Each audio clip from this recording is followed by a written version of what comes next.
Gabi ka ni Jimboy oh. Sideline na po ng bunal-bunal o kuan. Ikaw ban badyaw bro. Mao ni kan kay nakakarton-karton man so nakakaon jud mig ano ani. Ano guys, ang alin na mo sa pagtabon-tabon o Karton. sa motor. Share dira isa. Ana.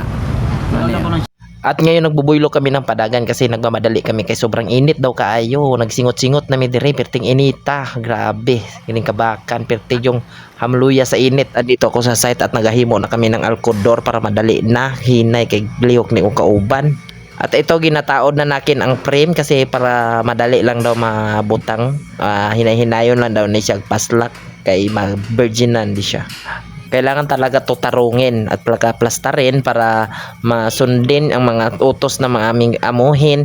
And, kakita mo na kung kauban nagukasukas murag siwakin bordado labi kay panitan.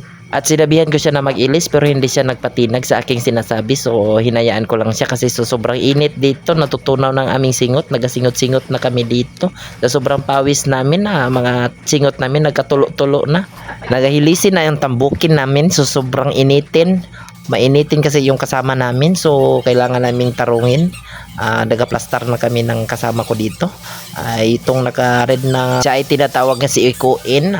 Plastado na kayo na siya ay magbutang og mga barinahin. So ginabari-barinahin na yan. Hinahinayin kasi sobrang abugin. Tanawin nagapunta sa among ilungin. So madaot yun among pinakatag-as nga ilong ani guys. Amin na itong pinapaspasan guys kasi ginaapas namin ng oras kasi alas 5 na to guys. Sobrang hapunis na to guys so pero init gihapon no. Mawala gid atong focus ani basta ngani may gani kay na ako'y ginadala-dala nga gamay nga electric fan at least na ako'y kauban nga gamay. Grabe movements ng mga kauban rin. Una-una na sa man jud na siya pagtirada ngani uni siya di mo nang tuslokon na mo gamay nga drill bit oh. Tanawa pas-pas kay na siya guys oh. Makaingon jud ka nga wow. Para sa amin hindi talaga dapat to minamadaliin kasi focus kami dito guys. Napaspasan lang namin to guys kasi akala namin utangin kas pala to pagkadating ng hapon. Kakita mo na yung mga moves guys o gina-movement niya ang mga barina guys. Paspas yung kanyang bataan niyo. Samot nagnanin ni anak 5 ka buok pero sa kaloy sa Ginoo naka-uyab daw ni siya pero single mom pero na ay 7 ka anak ikawalo iya ha. Makita na ninyo diri guys kay tawd na mo ang sliding window nga gamay lang ni siya pero worth it guapo jud gyapon ni pagkabutang kay kita ni mo na 0-0 na mo na among grado sa una mo ning padulong mi diri sa glass 0-0.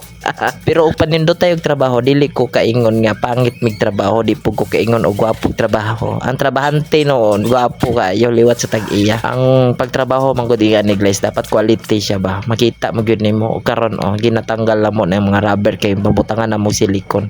So pagbutangan ni guys dili ni siya basta-basta kay kailangan nimo ni gwapo juga gwapo jud na trabaho.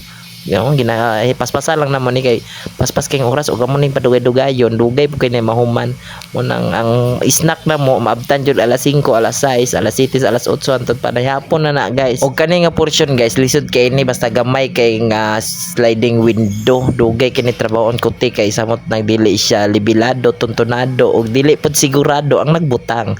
Pero bisag unsa pa na layo pagintang na inyong bintana kaya na mo na solusyonan walay atrasan ang Bautista Glass basta kami na mutirada magay single ma'am bisag dagkag anak kana pagkang isa ka window ra duha pa mi nagtao dugay kaayo magsige pagtabi unsaon pagkuan kay dagdako na kay hugap gingnan nako age doesn't matter ug matingala ko ni kung kauban ba kay bisag gabiing dako mag sunglass gihapon unsa kay mali aning batao na ani siya mali pasukod-sukod na yung angular bisag hiwi nana po ni kung kauban dugay kaayo maabtan mo po mig panihapon na iyang trabaho isa ra ka buok lak dugay kayo taon maambot ma problema ning bataan ni imbis na ami kanang automatic magmano-mano manon og man ni mga video salamat kaayo thank you for watching.